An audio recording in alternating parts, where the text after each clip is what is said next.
Thank you, Mr. Speaker. October was a beautiful month at Green Gables when the birches in the hollow turned as golden as sunshine and the maples behind the orchard were crimson, royal crimson, and the wild cherry trees along the lane put on the loveliest shades of dark red and bronzy green, while the fields sunned themselves in the aftermath. Anne reveled in the world of color around her. "Oh, Marilla," she explained one Saturday afternoon, "I'm so glad we live in a world where there are Octobers." For those that love Canadian content, they may recognize this memorable passage from the great Canadian story Anne of Green Gables, written by the great Canadian author Lucy Maud Montgomery. And this passage highlights why this book has endured for so many years. Anne's irresistible spirit, captivating her vivid imagination during the ordinary autumn and turning it into something magical. Now, Anne's author, Lucy Maud Montgomery, in fact spent 15 years of her life in Leasdale, Ontario, which is in my riding of York-Durham, just about 15 minutes from where I live. She wrote the majority of her books while living in Leasdale and raised her 2 surviving children there. Now, Mr. Speaker, Anne of Green Gables wasn't successful because Lucy Maud Montgomery was funded by a tax on foreign authors. Anne of Green Gables wasn't successful because a Liberal government forced Canadians to buy her book. It was successful because it was great writing, great content, and great Canadian culture. You see, the strength of Canadian culture shouldn't rely on forcing foreign companies to subsidize Canadian content. The strength of Canadian culture shouldn't rely on forcing foreign companies to force Canadians to watch or to listen to government-mandated content regardless of its quality. Now, we're talking about the Online Streaming Act today, Mr. Speaker, and the increase in that tax on Canadians, the Netflix tax, from 5% of gross Canadian revenues to 15% of gross Canadian revenues, which will undoubtedly increase the costs for Canadians. And there are many reasons to oppose this tax hike, but what I want to focus on today is that this tax hike will be a trade irritant with our friends in the United States and will impede our ability to get a good deal on our CUSMA renewal. Because since its introduction, the Online Streaming Act has faced trade backlash from the United States, and rightly so. It requires foreign streaming services to contribute a percentage of their gross Canadian revenues to Canadian production funds as a condition of market access. Those payments were at 5% and now have increased to 15 cents.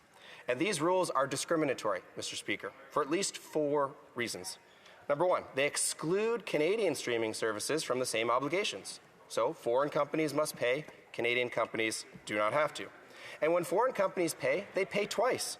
That's because royalties that they pay to Canadian rights holders are included in the taxable revenue used to calculate their obligation. A tax on a tax. I know Liberals love taxes, but tax on a tax. Number 3, the rules exclude foreign companies from benefiting from those content funds.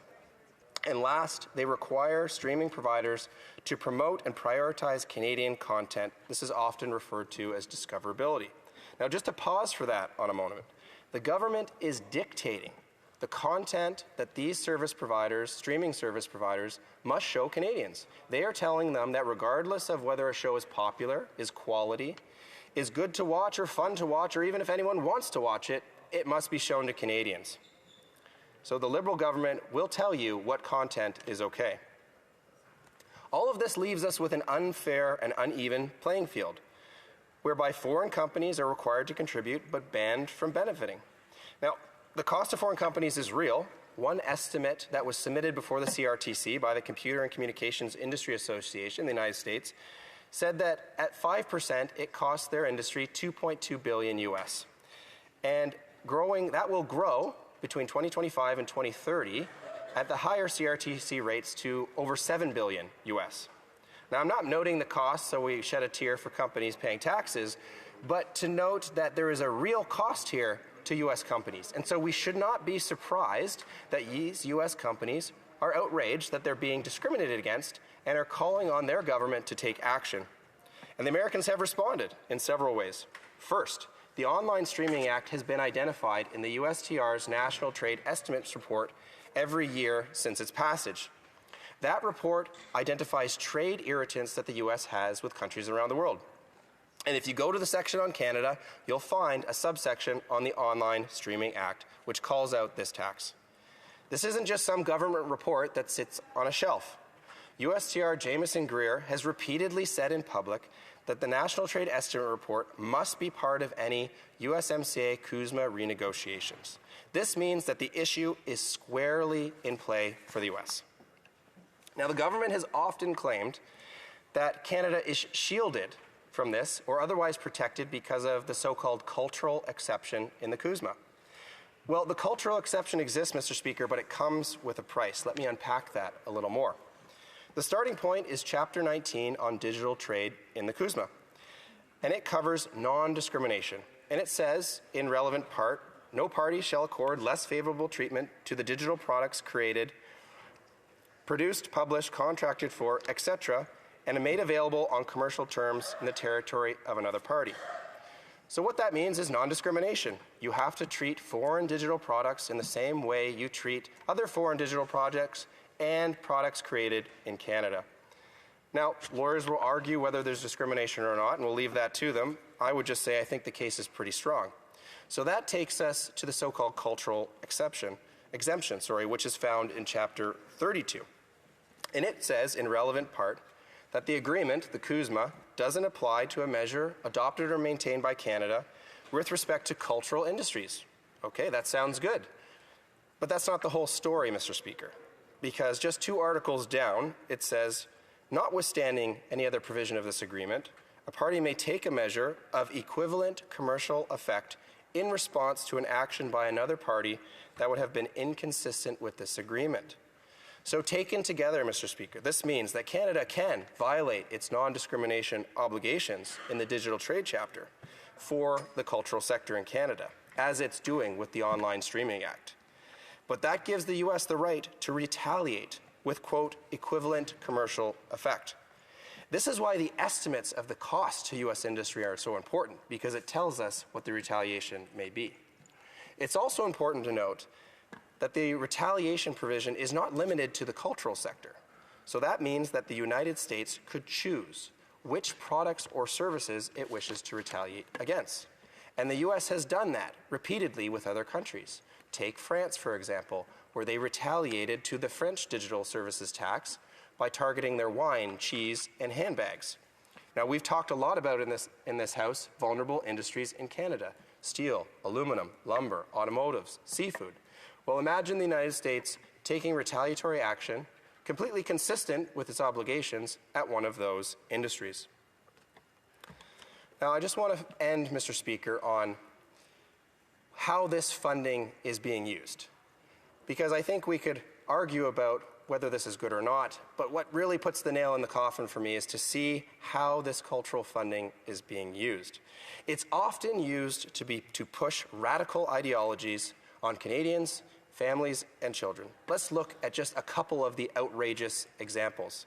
Most recently, Mr. Speaker, we heard about the example of the CBC prank show Northern Tales, produced by the CBC and APTN, where the state broadcaster used deceptive tactics to lure participants to a show and then sandbag them to push their anti-hysterical, anti-Canadian narratives attacking Canadian figures and institutions like John A. Macdonald, the founder of our country, No Macdonald, No Canada, Mr. Speaker, or the RCMP, a historic institution in this country. Even members of Parliament were targeted. The member from North Island, Powell River, was targeted. Now, he's smarter than your average bear and was able to avoid that. But you can see that this funding is not used to promote quality Canadian content like Anne of Green Gables. It's wasted on radical ideologies. But there's a solution, Mr. Speaker, and the solution is the government should use its powers to stop the CRTC from raising this tax from 5% of revenues to 15% of revenues. The government has the power. They have their majority.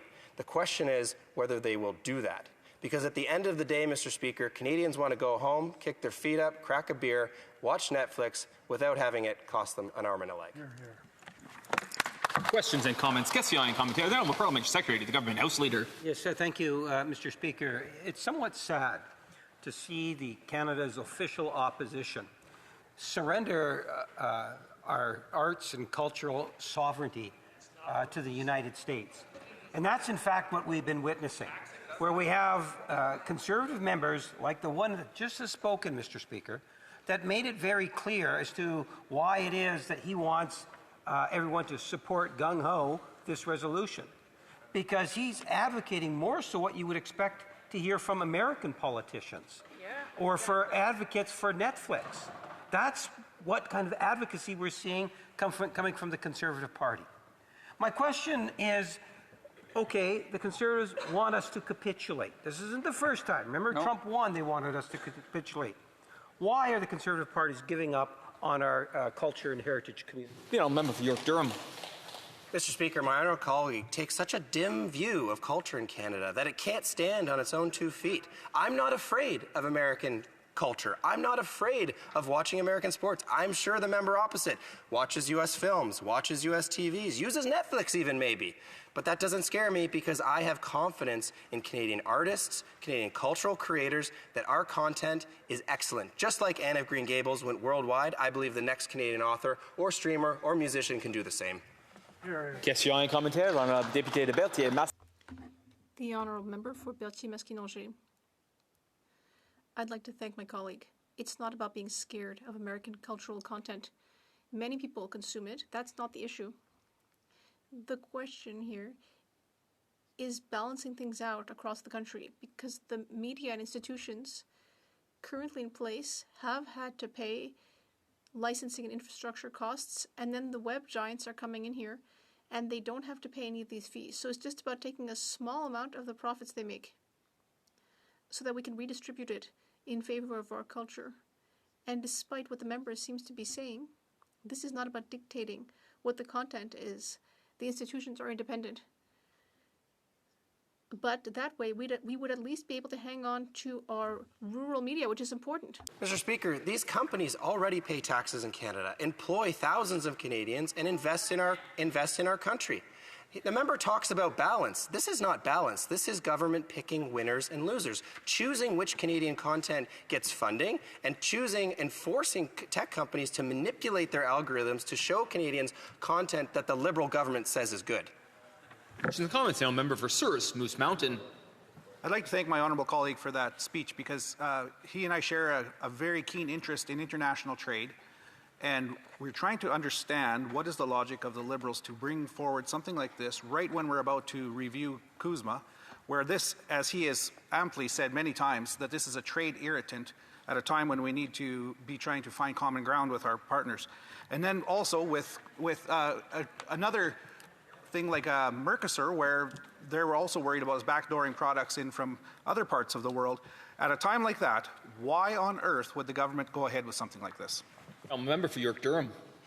It's a very good question, Mr. Speaker, and there is no good answer other than I don't think anybody's awake at the steering wheel here, because this is the most important negotiation that our country will engage in this year. So why would you go and poke your friend right in the eye, squarely and firmly, during this negotiation? It makes no sense. Questions and comments. Question et commentaire. The honourable member for Hamilton Mountain. Thank you, Speaker. You know, I appreciate that the honourable member brought up Lucy Maud Montgomery, Anne of Green Gables. I read all of those books when I was a little girl growing up. That was before the internet, Mr. Speaker. That was when Canadians were able to talk to each other and find Canadian content. We have heard at Heritage Committee over and over again from Canadian artists from every genre that they would have not made it as far as they had without the supports and the Canadian content rules that we have in place today. Does the member opposite believe that it's important to have Canadian culture? Member for York Durham, about 30 seconds. Of course I believe that. I started my speech with reading Lucy Maud Montgomery's Anne of Green Gables. I believe in Canadian content. I just don't believe in the Liberal government choosing which Canadian content should succeed and which Canadian content should fail, and forcing tech companies to regurgitate only the content that they choose is acceptable.